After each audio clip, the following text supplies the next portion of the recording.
Muito bem, senhores, sejam todos muito bem-vindos. Vamos dar então continuidade ao estudo da nossa catequese tradicional. Catequese essa que traz os seus temas do Catecismo de São Pio X, Catecismo tradicional.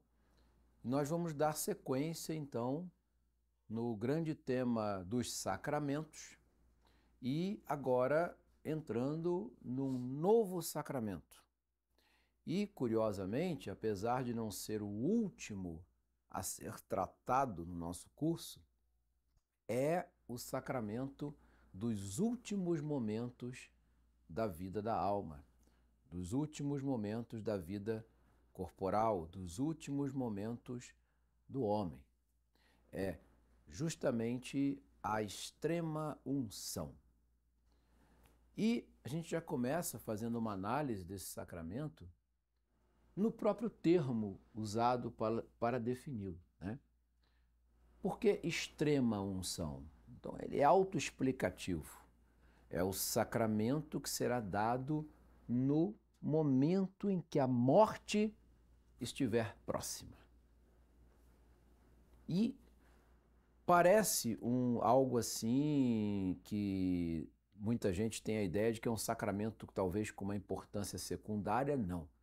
Nós vamos perceber ao longo dessas duas aulas, porque serão duas aulas sobre o sacramento, nós vamos ver como a igreja preenche tão ricamente este momento que é considerado o momento mais terrível da vida de todos nós. E é por isso que a igreja vai instituir esse sacramento. Então, a extrema-unção, ela é justamente, como o nome fala, a aplicação de um óleo, ou seja, uma unção. Um determinado óleo sagrado da igreja será aplicado em alguém e será aplicado justamente nos doentes ou aqueles que, por determinada situação, podem estar no final da vida. Nós vamos ver os desdobramentos desta aplicação durante todo o nosso curso. Então, ele é o óleo que é aplicado nas pessoas nesse sacramento é o óleo dos enfermos. É um outro óleo sagrado utilizado pela igreja e é justamente para esse momento que a igreja o recebeu, o desenvolveu a partir dos apóstolos, né? Recebidos de nosso Senhor Jesus Cristo. Recebe esse nome por causa do que há a ação, do que há em ação na igreja, que é a preocupação com a hora derradeira. Mais à frente nós vamos ver como acontece toda essa preocupação da igreja. E por que recebeu esse nome? Será que sempre se chamou dessa forma? Não. No passado, a crisma, ela teve a extrema-unção, ela se confundia com a crisma. Os nomes da designação da crisma e da extrema-unção eram confundidos na nomenclatura, não na prática, mas na nomenclatura. E a igreja, para distinguir bem um do outro, a partir do século XII, começa a chamar de extrema-unção. Mas é um sacramento que sempre existiu na antiguidade, tá? A crisma, só para vocês terem uma ideia, era chamado de sacramento da unção, antes de ser chamado de crisma. Então, o outro era a unção dos enfermos. Então, para não haver essa confusão, a igreja acrescenta o nome de extrema unção, ou seja, a que se recebe no final, para que não haja essa confusão. Por isso que essa nomenclatura foi adotada, de extrema unção. Para que serve isso? Nós sabemos que é um sacramento, vamos ver aqui que é um sacramento. E se é um sacramento, ela é composta dessas três partes que formam todo o sacramento: sinal sensível, instituição divina, produção da graça. Nós vamos ver que tudo isso é realizado dentro do sacramento da extrema unção. Mas esse sacramento existe para quê? Ele existe para alívio da alma e para alívio do corpo. Ué, do corpo também? Também, nós vamos ver como. Mas alívio em relação a que tipo de sofrimento? É justamente os sofrimentos do corpo inerentes à hora da morte e os padecimentos da alma no momento derradeiro da vida. A Igreja sempre ensinou, os místicos comprovaram isso, que a hora da morte, ela só é tranquila por uma graça especial. É o momento aonde o demônio vai investir todo o seu ataque na alma da pessoa. E por causa disso, a Igreja dará um cuidado especial a esse momento para proteger a alma que está se preparando para o seu juízo particular.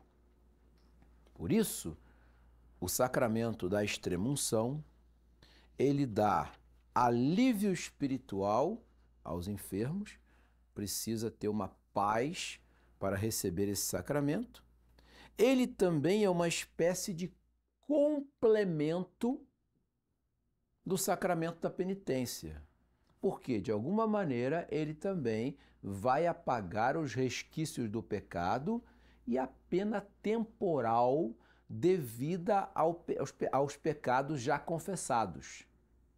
Isso nos remonta à aula passada, né? De indulgências, né? Que nós vimos. A indulgência é isso, ela vai apagar a pena temporal devida ao pecado. Esse sacramento, ele realiza isso também. Ele, de alguma maneira, terá um poder indulgenciador. E nós vamos ver como é que isso acontece no indivíduo. Há também um alívio corporal. Ué, como assim, professor? Alívio corporal é? As pessoas, em geral, acham que todo mundo que recebe o sacramento da extrema-unção já está indo para a morte. De fato, a morte está meio que próxima, mas não é uma garantia de que a pessoa vai morrer, não. A imaginação popular, por exemplo, quando ouve assim, olha, fulano vai receber a extrema-unção. O que isso significa imediatamente para a pessoa? Esse aí já foi. Não significa isso não. Pode haver uma restauração momentânea dos sentidos e a pessoa até melhorar. Por conta do sacramento? Sim. Mas milagrosamente, não. Ué, mas então o que acontece? O que acontece é que esse sacramento tem o poder de dar uma reanimada nos sentidos do doente. E ele pode, por força do sacramento, receber um novo ânimo se Deus julgar que isso é oportuno. Então, vai receber a extrema-unção não significa necessariamente que a partir daquele momento a pessoa vai morrer. Mas ele foi feito para a hora da morte, tá? É preciso distinguir isso. Eu já presenciei pessoalmente esse sacramento sendo dado a uma pessoa que estava numa situação de perícolis morte, de perigo de receber a morte, e a pessoa despertou, ela estava inconsciente, e a pessoa despertou no meio dos ritos próprios desse reânimo corporal do sacramento. De fato, a pessoa estava tendo lá uma situação de quase morte e voltou no momento em que o sacramento estava sendo ministrado. Então, não é uma condenação à morte para a pessoa, não. Tá? Ele pode, se Deus julgar oportuno, trazer esse reânimo para o corpo do doente. É claro, senhores, que como todos os sacramentos, ou pelo menos a maioria dos sacramentos, ele foi negado por alguns hereges. E como foi a estrutura da negação desse sacramento? É claro, vão dizer, não é um sacramento. Então, se não é um sacramento, seria o quê? Então, houve uma acusação contra a igreja de que esse sacramento, na verdade, seria um sacramental. O que é um sacramental? O sacramental é uma bênção que a igreja pode dar usando objetos sagrados e emblemas sagrados, mas que não teria poder de sacramento. E a igreja, então, vai dar a resposta a essa acusação, indicando na Sagrada Escritura, na tradição, aonde nós podemos ver esse sacramento realizado. E a parte mais clara, há outras passagens que tratam dele também, mas aonde ela está mais claramente definida é na Epístola de São Tiago, capítulo 5, versículos 14 e 15. E eu, por ser um trecho curto, eu acho interessante ler para os senhores e vocês vão perceber, ouvindo vagarosamente o trecho, como que São Tiago, que curiosamente é considerado pela igreja o promulgador. Será que eu posso usar essa palavra? Ele promulgou esse sacramento recebido de nosso Senhor Jesus Cristo. Reparem, ele promulgou, ele não criou o sacramento. Se fosse ele o criador disso, não seria sacramento, porque só nosso Senhor Jesus Cristo pode criar sacramentos. Então, o apóstolo São Tiago, na sua epístola, vai falar especificamente deste sacramento. Vamos ver lá o trecho onde ele trata no capítulo 5, versículos 14 a 15. E assim diz São Tiago, né? Está entre vós algum enfermo? Chame os presbíteros da igreja e estes façam oração sobre ele, ungindo-o com óleo em nome do Senhor. A oração da fé salvará o enfermo e o Senhor o aliviará. Se estiver com pecados, ser-lhe-ão perdoados. Ora, nesse pequeno trecho da epístola, nós vemos a presença da ação da graça, da indulgência. Ora, se há perdão dos pecados e há mudança do estado do indivíduo por uma graça especial, não é um sacramental, mas um sacramento. Nós vemos isso diretamente na Epístola de São Tiago, logo a igreja considera esse apóstolo o promulgador deste sacramento. Nosso Senhor ensinou só para ele? Não, pode ter ensinado para os outros apóstolos também, mas somente ele deixa claro este poder sacramental que a igreja já utilizava desde aqueles homens que seguiram pessoalmente nosso Senhor Jesus Cristo. Eu vou até ler de novo, porque a clareza disso é tão grande e a gente vendo as características sacramentais disso. Ele fala assim, está entre vós algum enfermo? Ele se dirige a doentes. Está morrendo, indivíduo com uma doença muito grave, né? Chame os presbíteros da igreja. Quem são os presbíteros? São os padres, né? Porque a nomenclatura padre só vai entrar no usual da igreja com os séculos. Mas o presbítero é o padre, é o sacerdote, né? E estes, ou seja, somente estes, façam orações sobre ele. Nós vamos ver que orações são essas, ungindo-o com óleo em nome do Senhor. A oração da fé, olha só, fé com F maiúsculo, virtude teologal. A oração da fé salvará o enfermo e o Senhor o aliviará. ao alívio que eu falei que dava ao corpo e à alma. Se estiver com pecados, ser-lhe-ão perdoados. Só nessa passagem, sem contar as passagens também relacionadas à missão dos apóstolos, que eles realizavam curas de doenças e também de enfermos, só nessa passagem nós já temos claramente a existência do sacramento já entre os apóstolos, tá? Então, não se trata de um sacramental, não se trata, é um sacramento da lei nova. É um dos 7 sacramentos instituídos pela Igreja, porque a hora é de grande necessidade para a alma.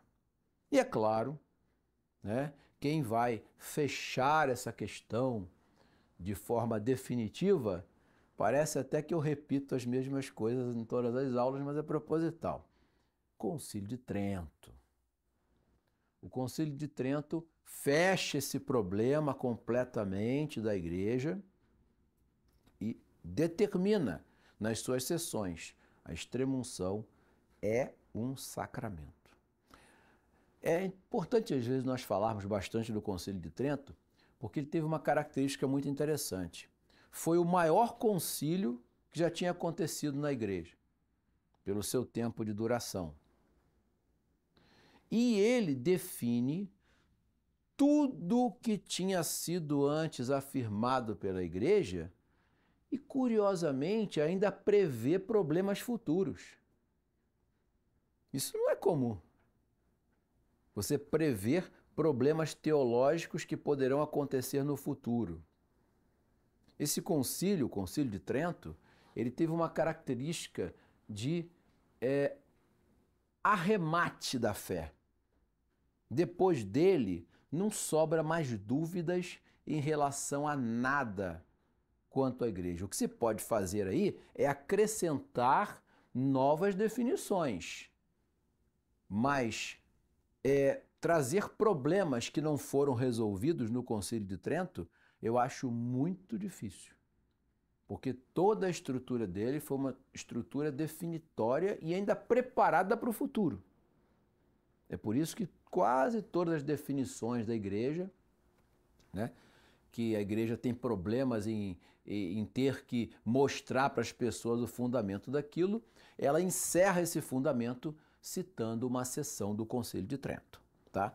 Ele é muito importante. Desse concílio nasceu lá o Catecismo de Trento, o Catecismo dos Párocos, que até recentemente foi reeditado pelo Centro Dom Bosco.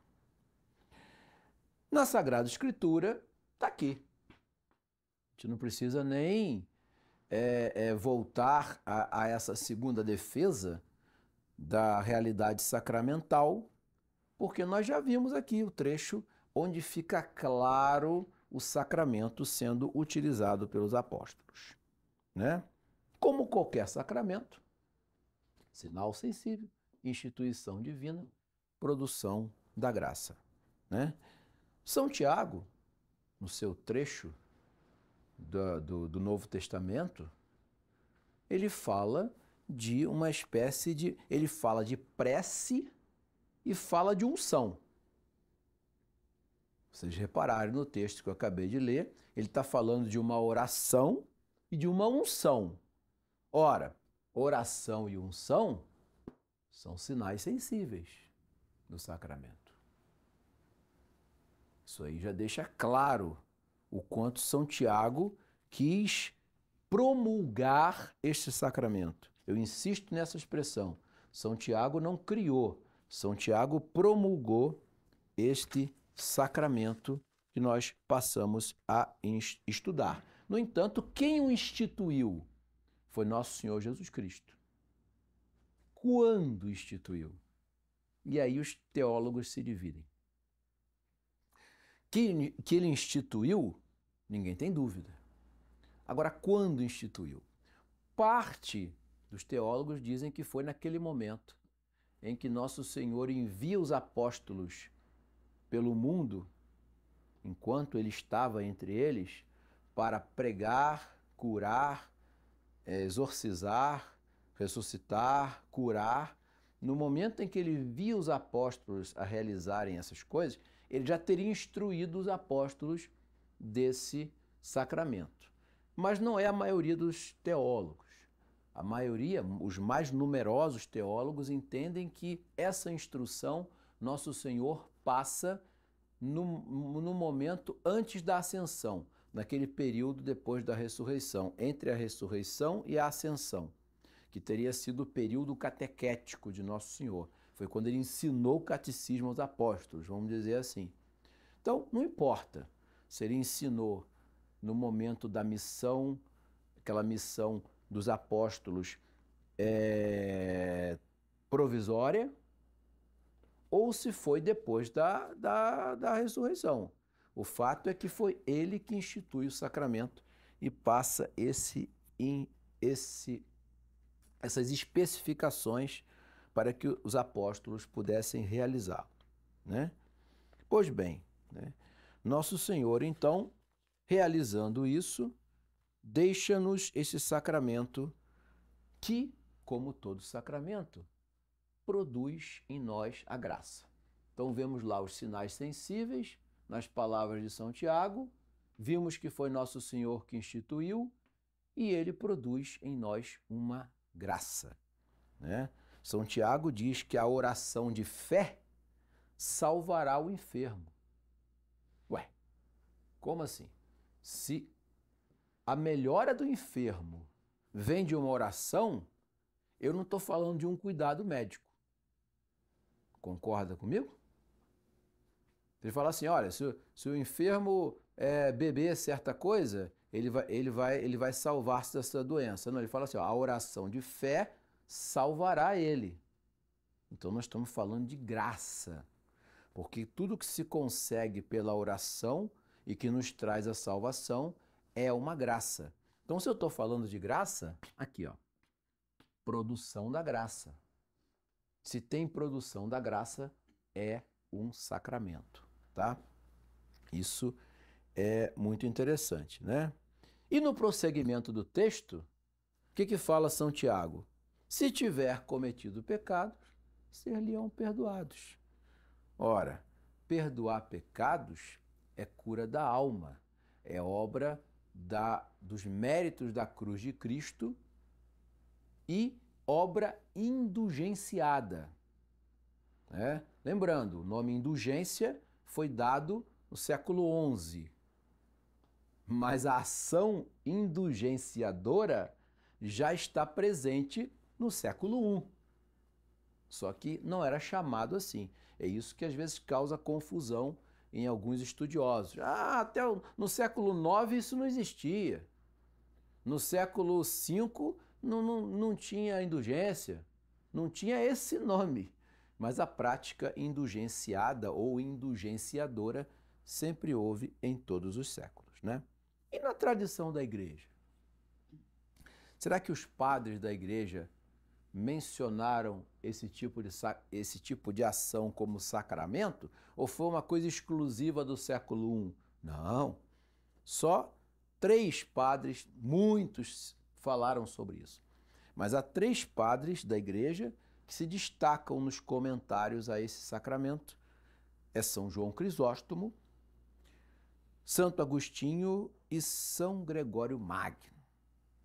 E para corroborar os escritos desses 3 padres da igreja, nós ainda temos a prática da igreja grega corroborando a igreja latina. Por que às vezes eu evoco a igreja grega?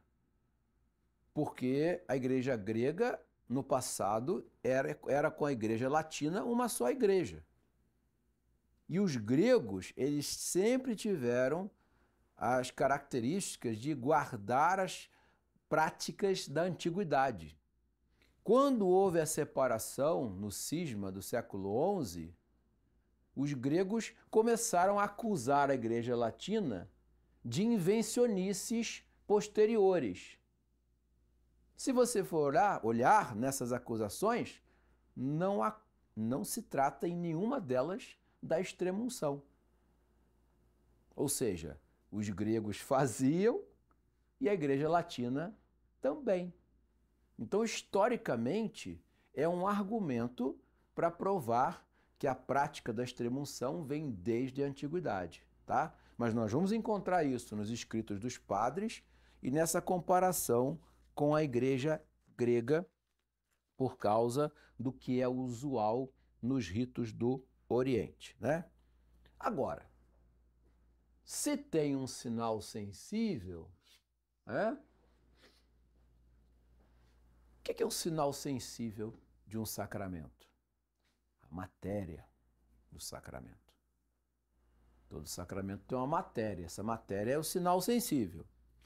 E, como todo sacramento, ele tem uma matéria próxima e uma matéria remota. E é interessante a gente ver que na matéria remota, que é a substância que é usada, é o azeite de oliva.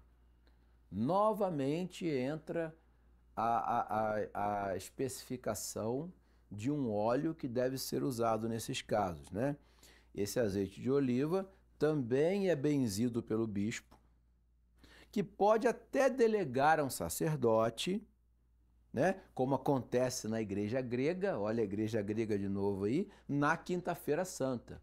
Como eu já falei aqui em aulas anteriores, a missa da Quinta-feira Santa, quando as celebrações da Quinta-feira Santa, quando realizadas com a presença de um bispo, ela torna-se tão solene, tão grandiosa, que é talvez um dos momentos litúrgicos mais belos e ricos da igreja. E é nesse dia que se benze o óleo dos enfermos, usando como matéria remota o óleo de oliva, né? Não pode usar outro tipo de óleo. É estritamente proibida a utilização de qualquer tipo de óleo que não seja o óleo de oliva para essas celebrações. Não é lícito. A igreja afirma isso com toda a categoria, né? Agora, se num estado de necessidade você não tiver o óleo dos enfermos, não tem o óleo não conseguiu ser abençoado, não chegou, perdeu, quebrou, sumiu, sei lá o que pode acontecer. Num caso desses, extremo, você pode usar outros óleos sagrados da igreja. Mas não é uma substituição do tipo, eu tenho o óleo dos enfermos e tenho o Santo Crisma. Ah, eu vou usar um ou outro? Não. Você vai usar o óleo dos enfermos. O Santo Crisma pode vir a substituí-lo numa falta aonde seja impossível usar o óleo dos enfermos, tá? Então é uma exceção raríssima. Não pode ser usual esse tipo de troca, tá? É força maior. Não tem como usar. Então pode autorizar o uso do outro. Isso é a matéria remota, o óleo de oliva. E a matéria próxima? A matéria próxima desse sacramento é a unção que o padre faz no doente, no agonizante, naquele momento. Quando você vê o padre fazendo aquilo, quando você ouve o padre fazendo as orações, quando você observa o que ele está realizando ali, é o sinal sensível, é o sinal captado pelos nossos sentidos, né? Então, é interessante a gente lembrar e, curiosamente, o padre, quando faz essa bênção, essa unção, ele faz justamente nos 5 sentidos do corpo. Mais adiante, nós vamos ver como, em que lugares que o padre faz essa unção, mas é justamente em todos os lugares onde a pessoa percebe as coisas, os sentidos, né? E no momento em que ele está fazendo isso, trata-se do sinal sensível ou, mais especificamente, a matéria próxima, porque a matéria remota é o óleo utilizado, né? Por quê? A igreja tem tanto cuidado com o uso de uma matéria, né? É sempre bom, porque há um simbolismo nisso. Quando Nosso Senhor elevou as coisas criadas, as coisas materiais, a capacidade de produzir a graça, por isso que só Ele pode fazer isso, porque só Deus pode fazer isso, você pegar uma coisa criada e por ser criada eu pego aquela coisa ali e dou um poder àquela coisa de conferir uma graça. Só Deus pode fazer isso, né? Então, Nosso Senhor, ao escolher determinada matéria, existe um porquê dele escolher aquela matéria. Nós vimos, por exemplo, no sacramento do batismo, por que ele escolheu a água para o batismo? Porque a água ela tem um uso na humanidade de limpeza, de purificação.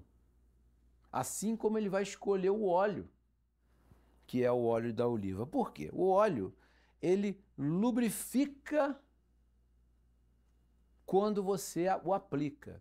O que é uma lubrificação? Uma lubrificação é você melhorar o movimento da coisa, não é? Você não quer melhorar, de alguma maneira, os sentidos do doente no sacramento, podendo dar até um vigor novo para o corpo dele durante o sacramento? É como se você lubrificasse o corpo dele usando óleo. O sentido simbólico disso é impressionante, porque realmente o óleo ele lubrifica, vamos dizer assim, os movimentos, né? Então ele vai lubrificar também, num sentido espiritual, o corpo do doente. Também tem o simbolismo de suavizar o acabrunhamento da alma. Quando você está ali no último momento, o natural é você ficar desesperado. Então ele vai dar uma suavização desse acabrunhamento. Assim como um óleo passado na pele, ele alivia a dor, ele vai aliviar o acabrunhamento da alma, né? E o óleo também serve para facilitar o movimento do corpo. Lembra quando eu contei a história aqui dos guerreiros, dos gladiadores, que passavam óleo no corpo para se movimentar melhor na hora da luta? Tem esse sentido também, de melhorar a desenvoltura daquilo que você realiza. Olha quanto simbolismo nós podemos observar só no fato de Nosso Senhor ter escolhido como matéria remota o óleo de oliva. E por que não pode ser outro, né? Pois bem, a outra parte do sinal sensível, diferente da matéria, é a forma. Quando eu falo de forma de um sacramento, eu imediatamente me refiro a fórmulas, a palavras que serão escutadas durante o sacramento. A matéria é a ação do padre mais a matéria utilizada. A forma são as fórmulas que serão usadas na aplicação dessa matéria, né? Então, nessa fórmula, o sacerdote pronuncia enquanto faz a unção dos 5 sentidos. O que ele unge? Aí que é curioso. Ele vai ungir os olhos, os ouvidos, o nariz, a boca, as mãos e os pés. Ele vai nas extremidades do corpo e nos sentidos do corpo, né? É claro que, se não for possível realizar isso, por alguma condição do doente, alguma situação da moléstia, por exemplo, que não seja possível acessar os pés das pessoas nem as mãos das pessoas, isso pode ser substituído por uma unção em um outro lugar do corpo. Mas veja bem, são exceções. O normal é que o padre faça a unção em todas essas partes, uma por uma, fazendo as orações prescritas pelo rito da igreja, tá? O padre, então, vai proceder ao rito, que mais adiante a gente vai ver como é, e, é claro, não podendo realizá-lo de uma forma muito definida, ele pode substituir, por exemplo, não fazendo a bênção na ponta dos pés, né? E é curioso a gente observar isso, o cuidado que a igreja sempre tem em relação à realização do sacramento do indivíduo. Esse cuidado, senhores, muitas vezes nos tempos atuais ele é negligenciado. Não sei por que cargas d'água, não sei por que motivos, alguns padres, às vezes algumas autoridades, acham que essas coisas são secundárias. Não são secundárias. A transformação dessas substâncias materiais em condutores da graça foi algo que Nosso Senhor instituiu. Às vezes eu penso que quando as pessoas descuidam um pouco dessas coisas materiais, elas meio que se aproximam um pouquinho dos antigos cátaros, de achar que as coisas da matéria não importam muito, né? Tipo assim, não, isso aí é material, o que vale é o espiritual. Não, sim, o que é espiritual é o mais importante. Mas Nosso Senhor, conferiu a graça a essas coisas para transmitir ao homem.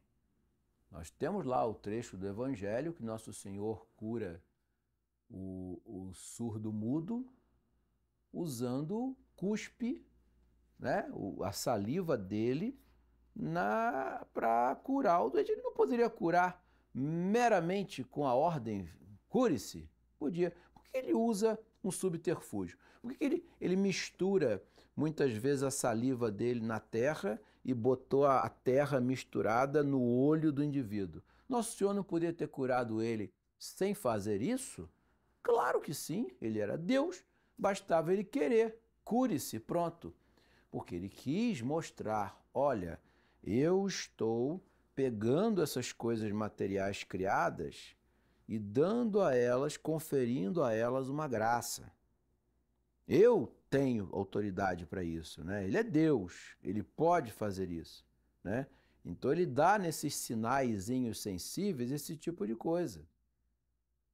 Ou seja, usa as coisas materiais para que sejam utilizadas na conferição da graça, na transmissão da graça, né? Bom, esses ritos que nós vamos ver mais adiante são ritos longos, tá? O rito de extrema-unção, ele não é tão rápido como, por exemplo, a penitência, né? A penitência, o padre lá ouve os pecados, né? Aconselha o fiel, dá a penitência e absolve. Se os pecados forem rapidamente confessados, coisas de 5 minutos, talvez 10 minutos, o sacramento está realizado. O sacramento da extrema-unção, ele já é longo, né? Ele tem uma série de coisas e a gente vai ver na próxima aula que a igreja tem tanto cuidado com isso que, além dos sacramentos, a igreja vai conferir a esse momento outras coisas a mais.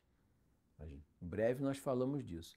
Mas quando as coisas não são possíveis que se realizem, né? A igreja vai ter o cuidado de, olha, se não dá para aplicar, a gente pode ter um caso de exceção. Por exemplo, aconteceu uma epidemia numa cidade. O número de pessoas que estão agonizando é muito grande e todas elas podem e deverão receber o sacramento da extrema-unção. Terá condições do padre realizar o rito inteiro para aquela quantidade imensa de pessoas que estão morrendo ao mesmo tempo? Não. Claro que não.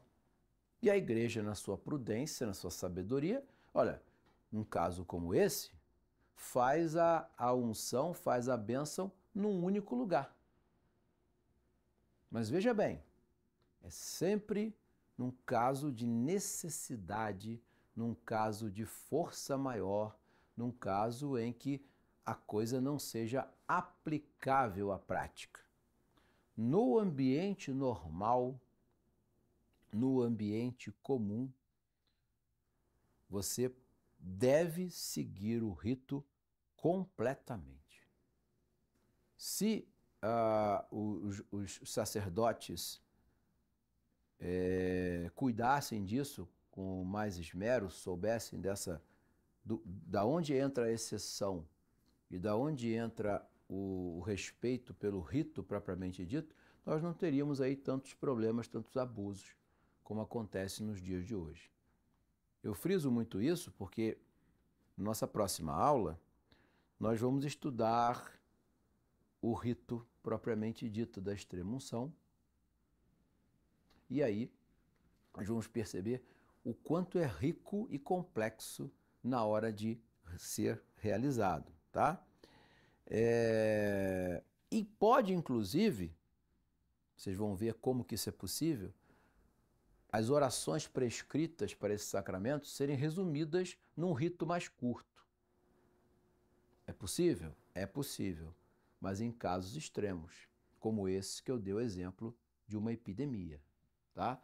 Então ele pode reduzir o rito, reduzir as bênçãos para que todos recebam. Isso não significa que ele fará essa redução em todos os casos indiscriminadamente, tá? É muito importante a gente deixar isso claro. Mas, vamos supor, ele fez o rito rapidamente, com todas as pessoas lá, porque estava todo mundo morrendo, mas no final das contas, só 1/3 daquelas pessoas morreram. 2/3 sobreviveram. Elas vão ter que completar o rito? Vão. Todo mundo vai ter que completar o rito depois. Você vê, a diminuição do rito era só por uma necessidade. Não preciso mais da diminuição do rito, então eu volto e completo aquilo que faltou ao rito principal. Então, essa é a regra da igreja. Todas as reduções que aconteceram na história da igreja, elas aconteceram com esse sentido. Olha, para facilitar um determinado momento. Passou aquele momento de aperto, volta à normalidade. Volta à normalidade, tá? É assim que deve ser o proceder daqueles que recebem qualquer tipo de sacramento e também o proceder, principalmente, daqueles que ministram o sacramento, né? Eles têm que ter sempre esse espírito, né? Os efeitos dessa extrema-unção na alma, elas acontecem simultaneamente na alma e no corpo, tá? É um sacramento que se preocupa com as duas coisas, efeitos na alma e os efeitos no corpo que eles vão gerar. Na alma, o que esse sacramento gera na alma? Esse sacramento gera na alma um aumento da graça santificante. Um aumento da graça santificante, né? Ele vai trazer para o indivíduo o que o indivíduo já tinha de estado de graça, vai ser aprimorado na hora em que ele vai receber esse sacramento. Também serão remitidos pecados veniais. Nenhum teólogo pensa de maneira diferente disso. Os pecados veniais serão remitidos, ou seja, perdoados. Não se tem dúvida quanto a isso. Quanto ao pecado mortal, ele entende-se que há a possibilidade dele ser apagado também quando o indivíduo não está consciente. Porque se ele estiver consciente, cabe a ele confessar os pecados pelo sacramento da penitência. Porque senão, a extrema-unção, ele substituiria o sacramento da penitência, mas não substitui. É um sacramento diferente, que confere graças diferentes. Mas se o indivíduo não tem condições de realizar o sacramento da penitência, o sacramento da extrema-unção, ele vai suprir essa necessidade, tá? É assim que os teólogos entendem quando eles estão impossibilitados de receber o sacramento da penitência, tá? E São Tiago fala lá, ser-lhes-ão perdoados. Ou seja, existe esse poder no sacramento. Então, a igreja entende que pecado venial, não há dúvida, vai apagar tudo mesmo, né? Agora, o pecado mortal, se a pessoa tiver impossibilitada de confessar, aí ele terá esse poder, sim, terá esse poder de apagar o pecado e também remitir a pena temporal. Sempre lembrando, pecado é uma coisa, a pena temporal do pecado é outra coisa. Pecado é perdoado, a pessoa está em estado de graça, mas tem uma pena temporal a cumprir. Esse sacramento vai atingir a pena temporal? Vai atingir a pena temporal. Então ele tem valor indulgenciador, valor indulgenciado, e vai conferir ao indivíduo toda a estrutura para prepará-lo para a última hora da sua vida. Perfeito, meus caros? Até aqui tudo bem? Dúvidas? No ato da aplicação da extrema-unção desse sacramento, a pessoa também confessa, ou seja, há a possibilidade, durante o rito, dela fazer a penitência e a extrema-unção O sacramento? Sim, sim, sim. Nós vamos ver que é possível. Se o padre chegar lá e ver que a pessoa está em condições de confessar, ele vai primeiro ouvir a confissão, depois vai dar o outro sacramento. Entendeu? E há um terceiro sacramento também que ele pode dar, que a gente vai ver mais adiante. E a outra pergunta é como evitar os abusos? Aquela pessoa paranoica que sempre acha que vai morrer porque está doente, uma febre muito forte. Não, o padre vai avaliar. Tem que ser assim, a doença tem que ser terminal, tem que ser grave, e a pessoa tem que estar demonstrando sinais de que ali há um periculus mortis, né? Periculi mortis, né? Um perigo de morrer. Por exemplo, o indivíduo vai operar o braço que quebrou, não vai receber extrema-unção, né? Um rapaz, né? Um rapaz jovem, né? Quebra um braço e vai submeter a uma cirurgia, esse não vai receber extrema-unção de jeito nenhum, né? É sempre o perigo de morte, né? Se há um risco da pessoa realmente não sobreviver, aí sim é que se ministra o sacramento, entendeu? Só uma última pergunta. E se a pessoa simplesmente fica boa, não morrer, fica depois anos aqui, como é que fica a situação? Não, ela recebeu todas as graças, todas as bênçãos, já pagou toda a pena temporal, ou todos os pecados, ela vai continuar a vida dela normal, sem o menor problema. Sim, mas aí ela adoece depois, ela recebe o sacramento. Se adoecer em gravidade de novo, pode receber de novo. Na mesma doença ou em outra. Tá? Ok? Então, meus caros, por hoje é só. Na próxima aula, então, nós vamos adentrar mais nesse sacramento para entender os ritos inerentes à aplicação deste grande sacramento legado a nós por Nosso Senhor. Muito obrigado. Vamos fazer uma oração para a gente terminar. Nosso auxílio está no nome do Senhor.